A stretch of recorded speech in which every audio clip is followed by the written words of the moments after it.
Hello everyone, my name is AZZATRU, how are you, and welcome to another Star Wars Battlefront 2 video of mine.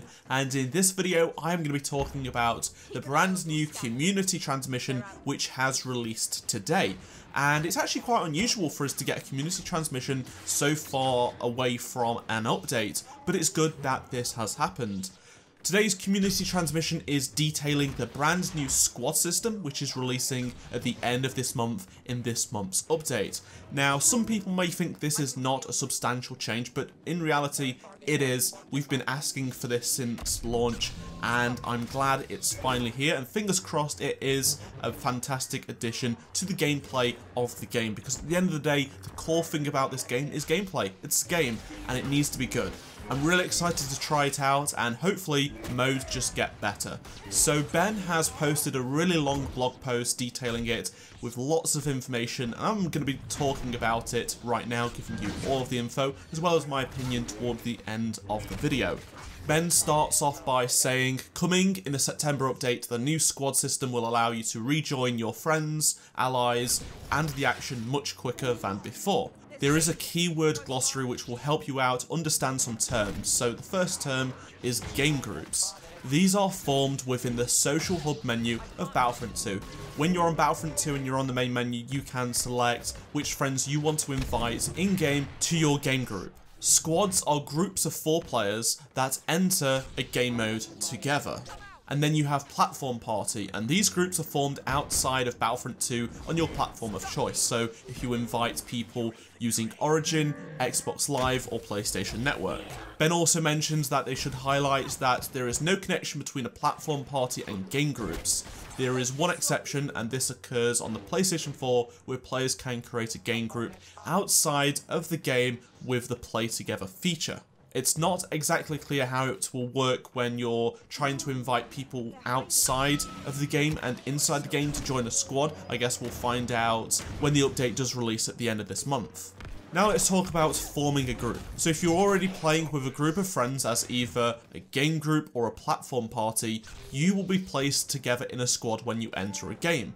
If the numbers are less than 4, then random players or other groups will fill up your squad. So for example, if you're playing with a friend and you're in a squad and you join a game, then you may be matched up with 2 other people that are also in a group and they'll be in your squad. Or if there is 3 of you in a squad, then you'll be matched with another random person that isn't part of a squad. And the same goes for you if you happen to join a game by yourself, you'll be put into a squad. So you'll always be in a squad, which is great.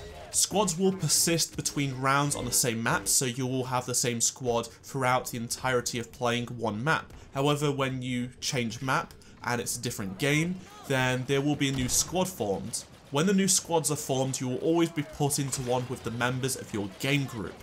But if your group consists of less than 4 people, then new randomers or other game groups will make up the squad numbers. And this will change. So some of you are probably going to be wondering, what happens if your friends are already in a game in a squad and you're in that game group but you join late into that game? Well, it will try and squad you up with your friends if there is space. If there is no space because it's been filled by random players, then you will join a random squad until the maps are switched. And when the maps are switched, you will be put into a squad with your friends that you didn't get a chance to squad up with in the previous map. I think that's really good. So how will the spawn system work? Well, when you are defeated, you have the ability to toggle through a spectator camera, which is awesome. This camera will be focused on one of your squad members, and then you'll have the ability to spawn directly onto them. Want to spawn on a different squad member? Simply toggle through the spectator camera until you find the squad member of your choosing. This is awesome. I cannot wait for this. This is the main important feature I'm excited for. And the ability to spawn directly onto your squad will be limited to the following modes: Galactic Assault and Strike. And you're probably thinking, but what about all the other modes? Well, the thing is, there is a good reasoning behind this. The reason why the squad system is limited to those 2 modes right now is they need to ensure that the gameplay balance remains intact. For example, I'm pretty sure this would not work in Heroes vs Villains. It would be abused fairly quickly and just would not make it very fun to play, in theory. DICE mentioned that it works really well for Galactic Assault due to its large size, but from their testing they found it can be quite powerful. So they're going to be rolling it out to Strike as a test case for smaller modes, so I guess they'd be looking to put it into Blast, which would be cool. And they're going to be using our feedback absolutely to nail this down and hopefully make a better game. Also, once you're defeated, you'll be given a chance to go back to the class selection menu and spawn immediately back into the action once the respawn timer runs out. Now let's move on to a development I don't think anyone expected for this squad system update. So it says 2v2. When you're joining 2v2 game modes such as Hero Showdown with a 4-player group, it will enable you to play a private match. Like, okay, but it doesn't say anything about any customization options like the previous game. I assume we're not going to be getting that, but what will happen is, if you're with 3 other friends in a group, you select Hero Showdown, you will literally be able to play by yourselves uninterrupted and just keep going. I think that's really cool, and you know, this is going to enable so much opportunity for the community. I can't wait to stream this. This is going to be really fun. You know, some of us Battlefront YouTubers have got to collab and make some awesome content out of this, because you know, this is the first proper opportunity we have of private matches in the game. So like I said, we don't actually have any details on how it will work. I assume it's literally not going to have any customization options, so you can't pick the map, you can't pick which hero side, and you possibly won't be able to pick which squad mates you'll be teamed with. So if I wanted to team with one person but the other 2 want to team together, I don't know if that's going to be random or you'll be able to pick that. We'll just have to wait and see. If not, you can just back out and keep going straight into Hero Showdown and just keep going until you get the right combination. Now let's talk about in-game voice chat. So it's going to be turned off for any 4-player squads that have been formed at random. You will be able to enable voice chat with your friends through either your platform systems or by using the Star Wars Battlefront 2 option. And they also said, please note, selecting your platform voice feature will override the in-game option. And as for the balancing, Ben said that due to the online nature of this feature, we wanted to highlight that once it goes live, there is a possibility that we will be adjusting things within the live environment. So you may see things that aren't necessarily right. He said that they've built back-end timers that will affect the length of Galactic Assault objectives, just in case we see in certain phases in a map being exploitable by either side. That's a nice note to know, and hopefully it doesn't come to that, but who knows. You know, there is going to be some phases in Galactic Assault, I think, where with some squads and some games it's just going to be pretty bad, but who knows, we just don't know yet. He did say that for further balancing, we are prepared with several kill switches which will enable us to turn the feature on and off per game mode and per map.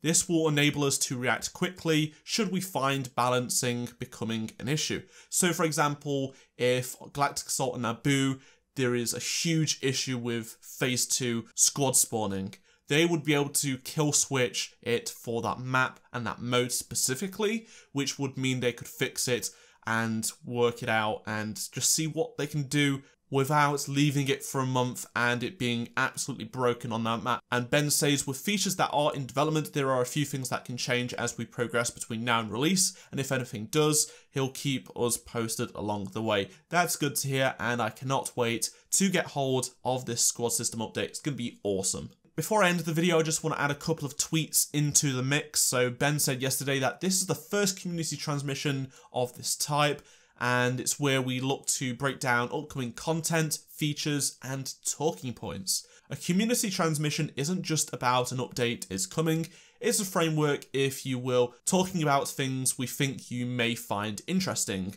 More to come. He also did say, look, there's like 9 community transmissions planned at the moment that he's got up, one of them being about General Grievous, and we already saw that a few days ago. He said there is one coming for the main update. Matchmaking changes, I mean, that's been an issue since launch, more so recently with the ping site issues, and hopefully they've got some really good fixes coming to that in the September update, and we're going to be getting a community transmission update about that this month as well.